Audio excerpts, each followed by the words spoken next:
সাইয়্যিদুনা সাওবান রাদিয়াল্লাহু তাআলা আনহুর বর্ণনা, ওয়াকাল রাসূলুল্লাহ সাল্লাল্লাহু আলাইহি ওয়াসাল্লাম, আল্লাহর নবী হযরত মুহাম্মদ সাল্লাল্লাহু আলাইহি ওয়াসাল্লাম ইরশাদ করেন, লা আলামান্না আকওয়ামান মিন উম্মতি, আমি আমার উম্মতের এমন অনেক লোকের কথাই জানি, ইয়াতুনা ইয়াউমাল কিয়ামা, যারা কিয়ামতের দিন উপস্থিত হবে, বিহাসানাতিন আমসালি জিবালি তিহামা তাবিদুন, তিহামার শুভ্র পর্বতমালার সমতুল্য সওয়াব নিয়ে, ফায়াজালুহুল্লাহু আযজা ওয়া জাল্লা হাবাআম মানসুরা, অতঃপর আল্লাহ সুবহানাহু ওয়া তাআলা তাদের পাহাড় সমপরিমাণ সওয়াবকে বিক্ষিপ্ত খড়কুটার ন্যায় উড়িয়ে দিবেন।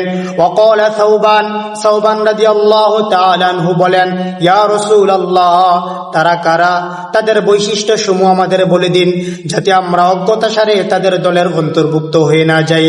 ফাকালা রাসূলুল্লাহ, আল্লাহর নবী ইরশাদ করেন, আমা ইন্নাহুম ইখওয়ানুকুম ওয়া মিন জিলদাতিকুম, তারা তোমাদেরই ভাই, তোমাদের বংশেরই লোক। ওয়া ইয়াখুদুনা মিনাল লাইলি কামা তাখুদুন, তারাও তোমাদের মতন রাতের বেলায় ইবাদত করে।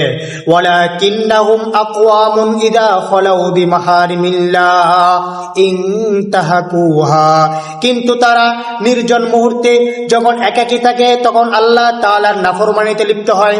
সম্মানিত উপস্থিতি, যখন আপনি একাকী থাকেন, যখন নির্জনে থাকেন, তখন কি আল্লাহ তাআলার নাফরমানি করেন?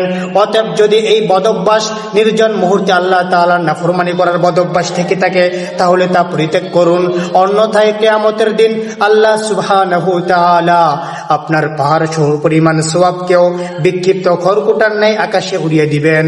অতএব আমাদের প্রত্যেকেই নিজেদের প্রতি লক্ষ্য রাখা উচিত, আমরা যখন নির্জন মুহূর্তে থাকি, যখন একাকী থাকি, তখন কি আল্লাহ তাআলার নাফরমানি করি?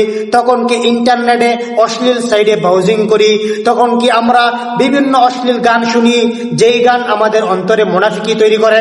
আমরা কি বেগানা মহিলাদের সাথে হারাম রিলেশনে আছি?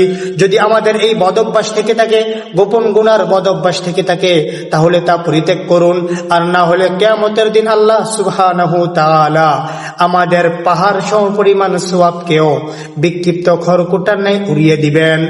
এই গোপন গুনাহ মানুষকে ধ্বংস করে দেয়, ঠিক তদ্রূপ গোপনে ইবাদত বন্দেগী আল্লাহ তাআলা নৈকট্যশীল করে দেয়।